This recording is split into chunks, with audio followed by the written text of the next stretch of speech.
Vamos a un tema que ya le decíamos hace unos momentos, íbamos a ampliar más sobre el mismo, y es sobre el caso de los 10 años de Ayotzinapa. El caso Ayotzinapa, 10 años en busca de verdad y justicia para los 43 desaparecidos. Y agradecemos que en este momento nos tome la llamada el periodista de El País, Pablo Ferri. Muchísimas gracias, Pablo. En el caso de nosotros, buen día. ¿En dónde te encuentras?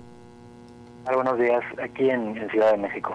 Bien, entonces no estás fuera del país, pues estamos solamente con un horario de 1 hora de diferencia. Sí.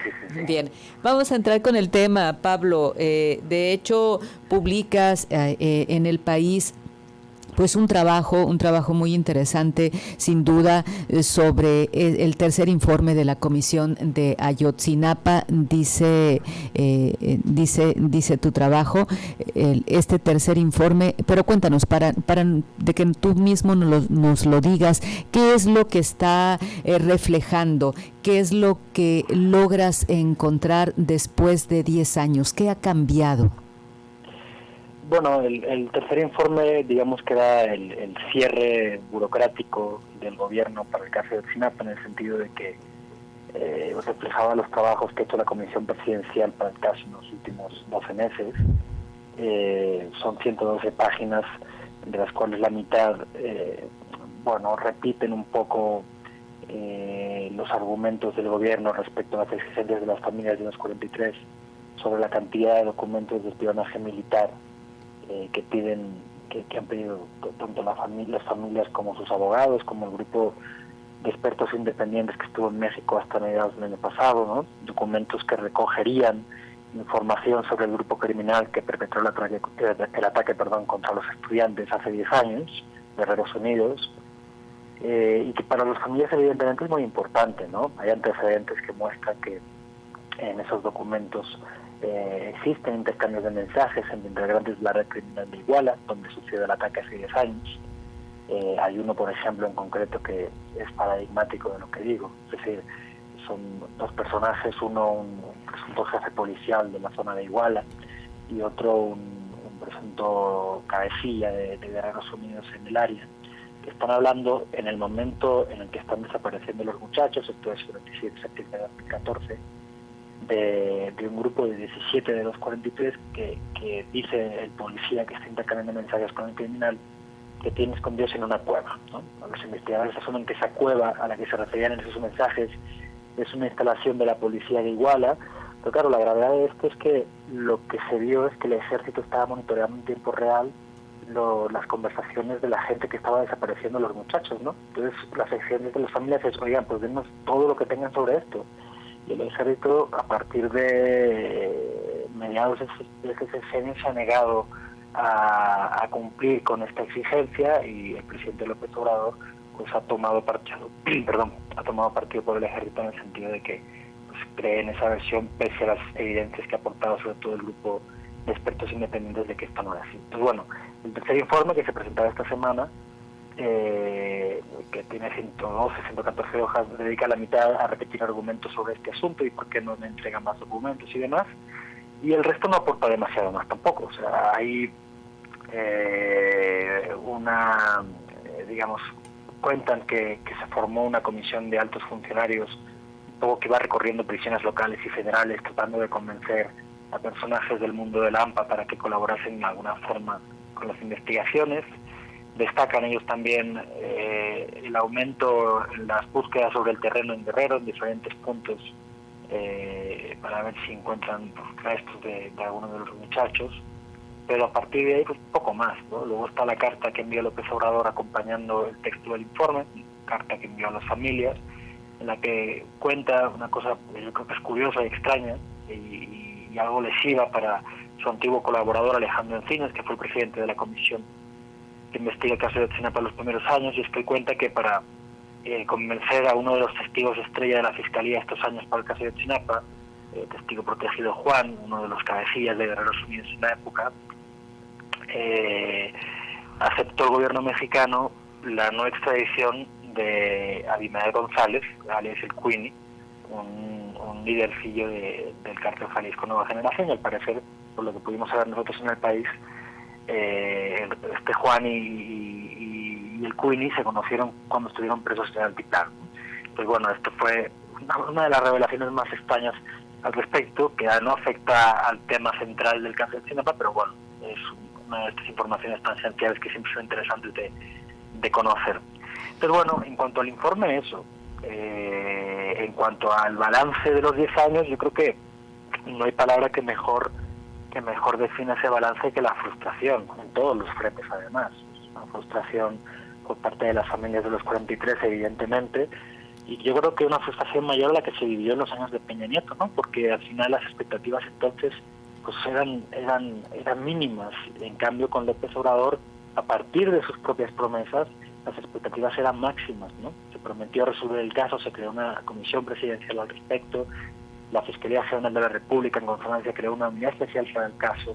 López Obrador auspició la vuelta del grupo de expertos independientes que habían salido en los años de Peña echando pestes del gobierno, y lo que nos encontramos 6 años después de todo aquello pues es una frustración mayúscula, reflejada en un desencuentro entre las familias del gobierno, que pues, se centra en estos reclamos sobre los documentos de espionaje militar que decía al principio, pero que en el fondo yo creo que trasciende a eso, ¿no? Y lo triste de todo esto es que al final, bueno, pues los investigadores de estos años es verdad que se han enfrentado a esta resistencia militar, pero también se han enfrentado a lo que ocurre cuando empiezas a investigar un caso de verdad años después, ¿no? Destrucción de pruebas, desaparición de testigos, ya sea por muerte o porque no los encuentra nadie. En fin, un desastre, la verdad, un desastre. Si mencionas que es un desastre, pues difícilmente podría haber un final claro. Sí, no, al final yo creo que este es el final, ¿no? Mucho tendrían que cambiar las cosas para que veamos otro, ¿no? Por mucho que la nueva presidenta ponga voluntad en que por lo menos los procesos que van en marcha se sigan por parte de la Fiscalía General de la República, que dudo de que la Comisión Presidencial siga en funciones, aunque podría ser, ¿por qué no? Y en todo caso, no creo que, más allá de lo que ocurra en el terreno de la casualidad y los milagros, tengamos novedades al respecto del destino de los 43 estudiantes desaparecidos. Mencionas en tu publicación, Pablo, que sorprenden las palabras del presidente en la carta que ha enviado a las familias, dice el texto acompañando el informe, por el lugar casi marginal que ocupa Encinas, señalado de arrimar a los investigadores con el GIL, convertido este último en uno de los enemigos principales de la verdad para el gobierno saliente. Sí, el GIL es el testigo protegido Juan. Ya hace años que en la prensa se ventiló su identidad. El Gil y el Juan, digo, son la misma persona. El Gil comandaba una de las estructuras de Guerreros Unidos en la región aledaña a Iguala. En los primeros años de las investigaciones, pues el gobierno de Peña lo señaló como uno de los principales artífices del ataque contra los estudiantes, que coordinó los movimientos de varios de los sicarios que acabaron con ellos. Es posible que esto ocurriera al menos parcialmente, pero no de la manera en que nos explicaron los antiguos investigadores. En todo caso, el GIL, al convertirse en testigo protegido, pues quedó fuera del radar durante un tiempo, pero claro, el GIL cometió el error, entre comillas, en sus declaraciones como testigo protegido, de señalar al ejército como parte del grupo de perpetradores, no ya solo como gente que estuvo ahí y que no hizo nada para ayudar a los estudiantes, ¿no? Entonces, en ese momento yo creo que el GIL se convirtió en un personaje incómodo para el gobierno, aunque es verdad que, bueno, que es bastante probable que el GIL en verdad participara en el ataque contra los estudiantes y que para la información que había aportado, que depende de cómo se mire, pues era suficiente o no, pero de todas formas para el gobierno no fue suficiente. Pero bueno, en todo caso, a lo que me refería en el artículo es que es lo que decía antes, ¿no? En la carta que López Obrador manda a las familias, él revela que Encinas estuvo participando en la negociación con el GIL para convertirlo en testigo protegido, y que Encinas aceptó que no se extraditara a un amigo que el GIL había hecho en prisión años antes, que decía antes, Abimael González, alias el Cuini, a cambio de que él ayudara a los investigadores, ¿no? A cambio de que él ayudara a los investigadores. Entonces, a mí me sorprende, como me sorprendía el otro día cuando vi el informe y la carta, que un colaborador tan cercano y de tantos años como Encinas de repente quedara evidenciado de esa manera en la carta del presidente, ¿no? Si tú lees el texto del informe, se refiere también a esta situación de la negociación con este señor, pero no se habla desde luego de esa manera de Encinas, no se atreven a hacerlo. El presidente, en cambio, no tengo ningún problema en hacerlo, y a mí me llamó la atención. Vaya. En tanto, Pablo, si las irregularidades, como mencionas, pues vienen desde que se empezó a investigar esto en el gobierno de Peña Nieto, si los que aparentemente estuvieron implicados pues ya quedaron libres y no hay mayor aportación al respecto de las investigaciones, entonces vemos como otro caso más que se quedará en una demanda cada año cuando se llegue esta fecha, en una exigencia como en algún momento fue el movimiento del 68 en nuestro país, y en otros casos donde ha habido oscuridad, sobre todo cuando hay implicación de autoridades o cuando hay implicación del ejército. A ver, yo creo que es distinto, ¿no? O sea, al final en el caso de Ayotzinapa, pese a todas las trabas, las dificultades y las mismas limitaciones que han impuesto los gobiernos, sí. Tenemos ahora mismo 151 personas procesadas, más de la mitad son autoridades. Tenemos 16 militares procesados, entre ellos los generales. Tenemos decenas de policías de Iguala, Cocula, Huitzuco, los pueblos de donde llegaron policías a participar en el ataque. Tenemos una cuarentena de presuntos integrantes de Guerreros Unidos también procesados. Es decir, no estamos hablando de una total impunidad. Lo que pasa es que cuando no tenemos un relato de lo ocurrido medianamente claro, cuando no tenemos noticia de los 43 más que tres trozos de hueso encontrados a lo largo de 10 años, cuando vemos las resistencias al interior del gobierno de agotar todas las vías de investigación, principalmente la castrense, para saber qué ocurrió con los muchachos, pues evidentemente la frustración es grande y el enfado provoca conclusiones un poco como la que planteas, ¿no? Es decir, pues es que vamos a quedarnos igual que con el 68, hombre. Creo que son escenarios distintos.